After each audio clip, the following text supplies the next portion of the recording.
Hello class, welcome to Science, Technology, and Society or STS.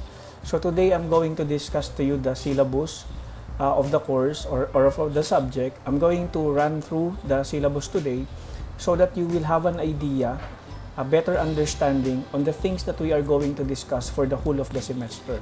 Okay, now but before we proceed to the actual discussion of the syllabus, let us first discuss or let us first define or to provide you context on why is STS important in your college education. Now to give you a brief background, science, technology, and society, the main purpose of this objective or the main objective of this particular course is to really equip our students about the impact of science, technology in the society. Now, not just in the society per se, but of course, in the different aspect of the society. So what are these aspects of the society? We have the economical, political, we have spiritual, and all other aspects. So that's the purpose because we are always confronted with scientific dilemmas. Lalo kayo, class, you will become future leaders of this nation. You will become part of the workforce. You will be confronted with different scientific dilemmas, and when that happens, you are equipped on how to face them.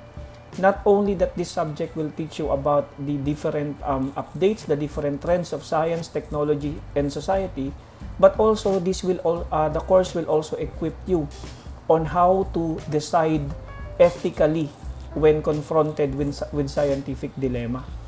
Okay, that's the word, ethics. Remember class, we are not meant just to gain knowledge, to become knowledgeable, but we should also become responsible as well. And in that scenario, that ethics will come into play. So hindi naman po pwede in a scientific experiment, hindi naman po pwede, or scientific research, may boundaries pa rin naman yan. And that is what science, technology, and society will try to propound to you, our students, so that when confronted with scientific dilemma, you will know how to respond ethically. Okay? Ethically, meaning you know how to respond with the deep sense of responsibility. Responsibility not only for yourself, but also responsibility towards your fellow men and towards our environment. So that's the purpose, that's the main objective why we have science, technology, and society.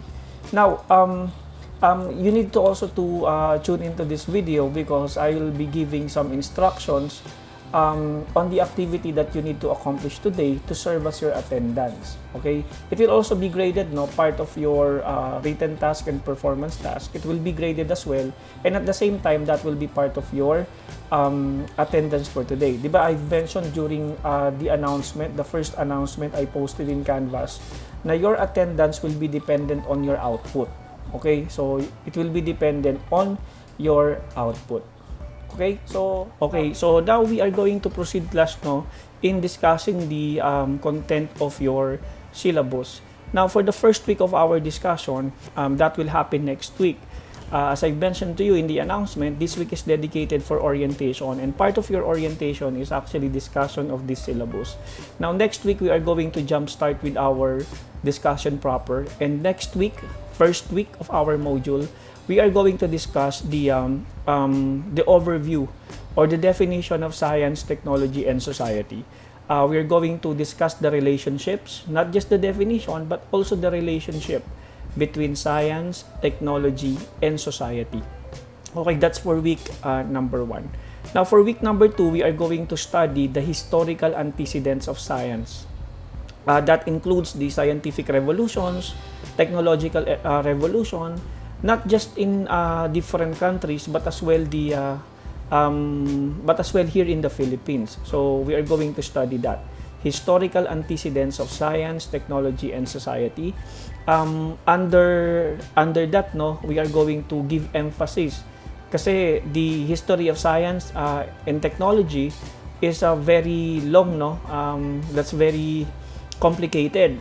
Hence, we are going to focus our discussion on important revolutions. So we have the Copernican Revolution. We are also going to discuss the Darwinian Revolution. We are also going to discuss the Freudian Revolution, and also the Information Revolution, or the Information Technology Revolution. That's for week number 2. Now for week number 3 of our module, we are going to discuss science and technology in the Philippines. It includes the agenda of the Philippine government in pursuing science and technology. We are also going to discuss science education in the Philippines, the role of science education in pursuing or in pushing our youth to become scientifically knowledgeable, no, and technologically knowledgeable. What are the different programs of the Philippine government in terms of science education? At the same time, we are also going to discuss the SDG, or the Sustainable Development Goals, no. Important ito because I think the Sustainable Development Goals is formulated by the United Nations, and what are the programs, no, created by the Philippine government to make sure that we adhere to the principles of sustainable development goal, or that to make sure that we are on track in achieving the different goals of sustainable development. Now for week number 4, we are going to discuss the philosophical perspective on science and technology. So important yan, philosophy and science, they are two interrelated body of knowledge. You'll find out when we discuss that during week number 4 of our module. Now alongside the philosophical perspective of science and technology, we are also going to discuss different technological advancement that we have right now, particularly in the field of nanotechnology, space exploration. And on week number 5, we are going to continue the module. We are going to discuss some advancement as well, including weaponry. So weaponry that includes biological warfare, chemical warfare, nuclear warfare, and we are also discuss stem cell therapy particularly. And at the same time, we are also going to discuss genetic engineering. Okay, that's for week number 5. Now after week number 5, you're going to have your preliminary examination. Okay, now a week after the preliminary examination, we're going to discuss the information age. This is week number 7 of the module. Under the information age, we are going to discuss the Internet of Things, or IoT, the various applications of internet and its implication in the Philippine society. At the same time, we are also going to discuss the challenges that the internet, the technology of internet brings to the Philippine culture and to the culture of the world. Because as I've mentioned during the introduction, science and technology and society will not only present you what are the benefits of a particular scientific breakthrough or technological breakthrough, but also to present to you what are the different challenges, so that you can decide for yourself in an ethical manner. When faced with scientific dilemma, that's the best way to decide. You look at the benefit and you look at the disadvantages of a particular technology. In that way, you'll have a full view, and you can better decide for yourself consistent to the different ethical standards that we have. Now, for week number 8, we're going to discuss artificial intelligence and how the artificial intelligence actually affects Philippine society, particularly the different industries that we have. So you might be surprised during the discussion of artificial intelligence or technology. You'll be surprised that a lot of industries, little that we know, na ginagamit na pala natin siya matagal na, hindi natin alam na it's artificial intelligence pala. So we will discuss that week number 8. And I will I will try to make sure, or to try my best to provide you example that is consistent to your field of study. So if you are enrolled in accountancy, or if your degree program is accountancy, I'll try my best to provide example related to accountancy when it comes to artificial intelligence. If you are enrolled to cruise management or tourism industry, I'll try my best to provide you example that is related to tourism management and cruise management. So that's for week number 8. Now for week number 9, we are going to discuss robotics and process automation. This is something close to my heart because as of now, in my full-time job, I'm currently involved in several robotics and process automation initiatives. And this part of the module, I was the one who write this part of the module. So it's gonna be an interesting discussion because right now in the industry, there is an ongoing transition from manual work or manual work or manual labor, a transition from that phase of workmanship to automating everything, no? So there is also an ethical question about it, and we are going to discuss that during the week number 9 and week number 10 of our module. And then week number 11, we are also going to discuss data analytics, because right now a lot of companies right now, big companies right now, they are hiring a lot of people who have knowledge in data analytics. So in presenting you this technology, you might be interested in studying or spending some time in learning some data analytic tools that will help you when you graduate from the academe and enter the industry.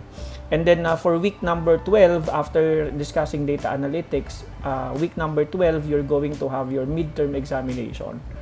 Okay, a week after the midterm examination, we're going to discuss week number 13 of the module, and that includes blockchain technology. We're going to discuss that and provide you information, brief overview and introduction about the blockchain technology.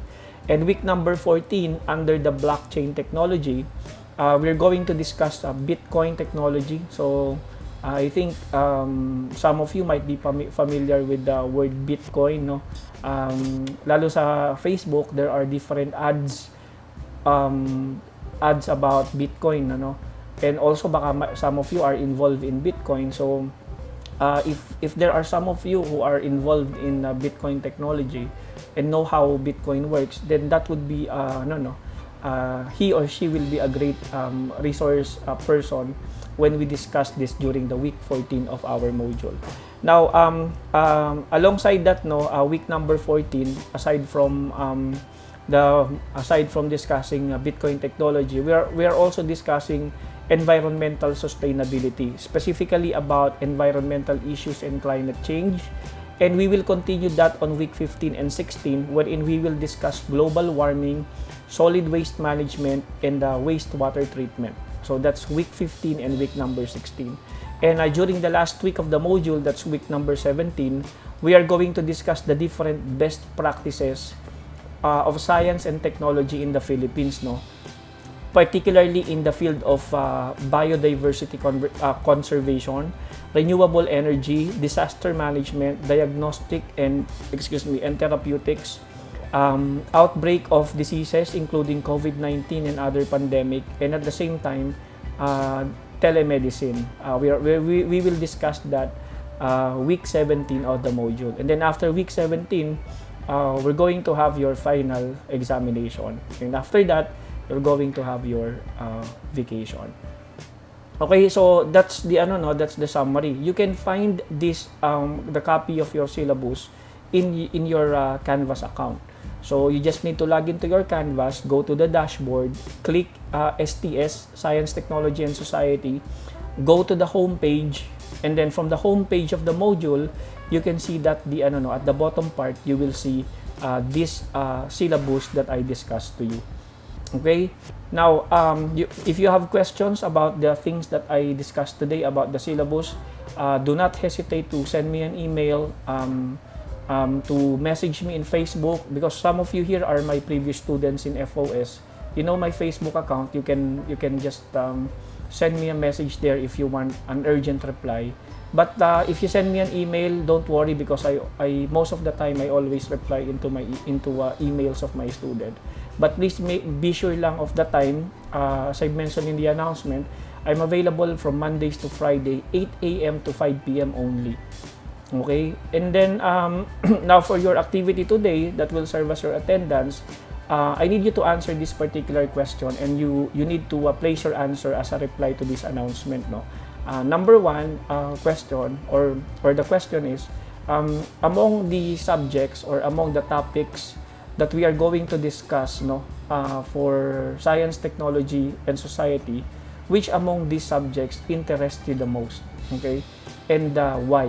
You need to expound your answer. So for example, the thing that interests me the most is about robotics and process automation. So you need to articulate your answer.